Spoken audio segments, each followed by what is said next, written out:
Hello everyone. In this particular video clip we're going to look at an example of data that can be transformed by using some logarithms.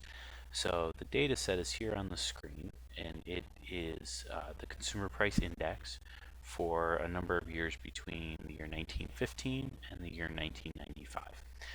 So we may have looked at this one in class already just by graphing it, but um, you're going to want to have your TI Inspire handy so that you can take a look at the calculator commands that we're going to use, and so that you can try and follow along with us. You'll see that I've done that here in my calculator. So here's year, and here is consumer price index. Now, the first step whenever we're looking at a regression problem like this is we're going to want to graph the original data, and we're going to want to examine a residual plot. So that's what we're going to do next. So to get a new page, you're going to press Control and then Doc, and then you'll want to add a data and statistics page. So we'll put year on the y-axis, and we'll put consumer price index on, year on the x-axis, consumer price index on the y-axis. And hopefully what we see right away is that we have this clear curved pattern in our data. So what I'm going to want to do is first fit a regression line to the data. Now that's not because I believe that a linear model is appropriate. Instead, it's really the best way to get the calculator to calculate residuals for us. So to fit that line, you're going to go to Menu, Analyze, Regression, and Show Linear A plus BX. And it'll fit that straight line to our obviously curved data. So the next step is to graph a residual plot. I like to do these on a new page, and the reason I like to do that is that way they're not smashed at the bottom of the screen. Just gives you a little bit better view of the data. So we'll leave year on the x-axis, and then on the y-axis we'll go ahead and put stat.resid. And we see our clearly quite ugly residual plot. We see a clear curve to the data. So this indicates to us that a linear model is not appropriate. So I've added our graphs to my notebook file here, but what we see in the scatter plot on the left-hand side is that we have a strong positive curved association between CPI and year. And then in the residual plot, we see a curved pattern indicating that a linear model is not appropriate. On assessments and on the AP exam, one of the things you're going to want to do is, even though a linear model is not appropriate in this case, we're going to want to sketch the original scatter plot, and we're going to want to sketch the original residual plot and describe what we see. This kind of sets up for whoever's looking at our work that that a linear model is not appropriate, and there's the reason why we're working to transform the data. So if we go back to our calculator, now we have to get to the work of performing some transformations. So we'll go back to our spreadsheet page, and the next thing that we're going to want to do is we're going to want to transform the y variable, because in this particular case we're going to see that an exponential model is what's appropriate.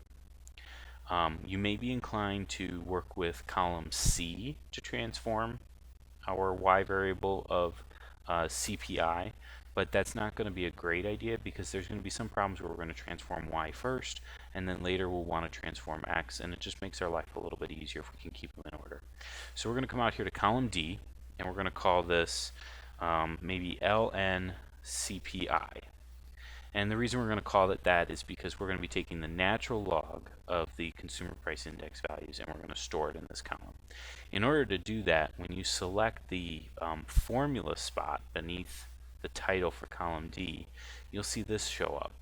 So now all we have to do is tell the calculator we want to use the natural log, which is Control and then the e to the x button, and we're going to type letter B for column B, and we're going to press enter.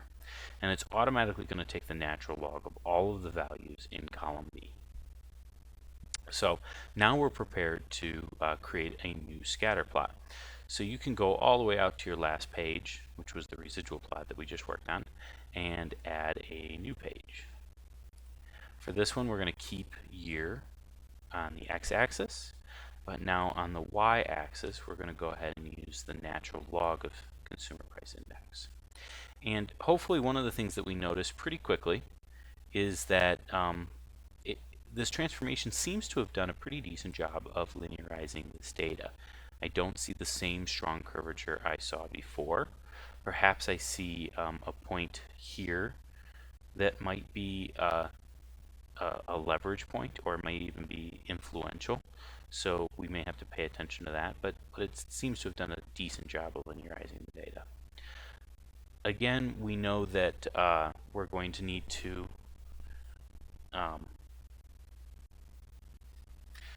so now what we're going to have to do is actually put in our regression line. And again, it's not because we're making the assumption that a linear model is now appropriate.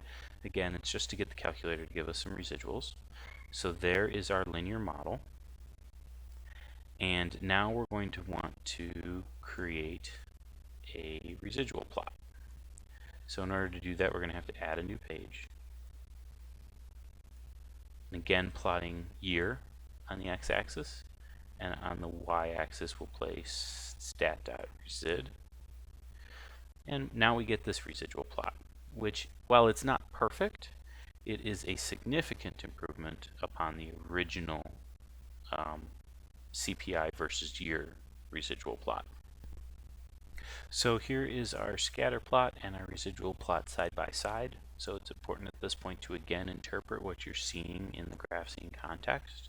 So in the scatter plot, we see a strong positive linear association between the natural log of consumer price index and year.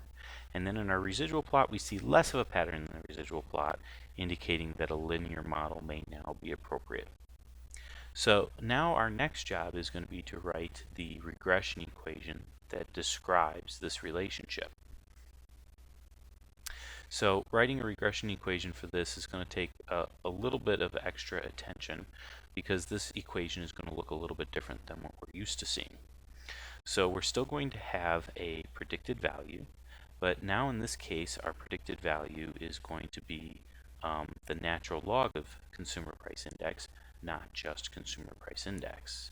So we have CPI with a hat, and I'm going to take our regression equation right off of our scatter plot from the Inspire. So our intercept is about negative 58.08, and our slope is about 0.032 times x, and x in this case is going to be year.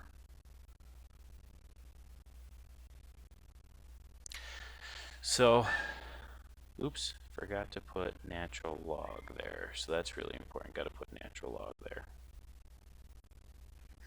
All right, so now that we have a regression equation, now we have the ability to make some predictions about the data that we have here.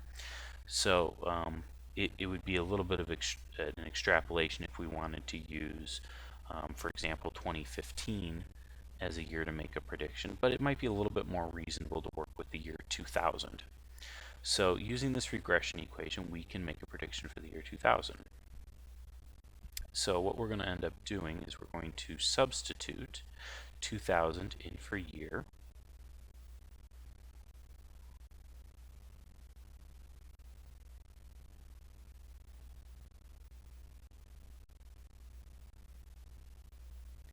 And that will let us find the natural log of consumer price index. So using my calculator, I find that the value of the right-hand side of the equation equals 5.92. Now, hopefully, that value looks a little strange right now, because what we saw in the original data set was that as the year increased, so did the consumer price index. And in 1995, it was 456.5. So something's not right yet. The question is, how do we fix it? Well, what you see on the screen is the predicted natural log of CPI. So now we have to find out, well, what value of CPI, when we take the natural log, gives us 5.92. And the way to do that is to work with E. E is a mathematical constant, and E is the base for natural log. So what we're going to end up doing is we're going to end up taking both sides of the equation, and we're going to take E raised to that power. So we'll have E raised to the natural log of consumer price index, and that will be equal to E raised to the 5.92. So what we end up seeing is that our estimated consumer price index for the year 2000 is about 372.41.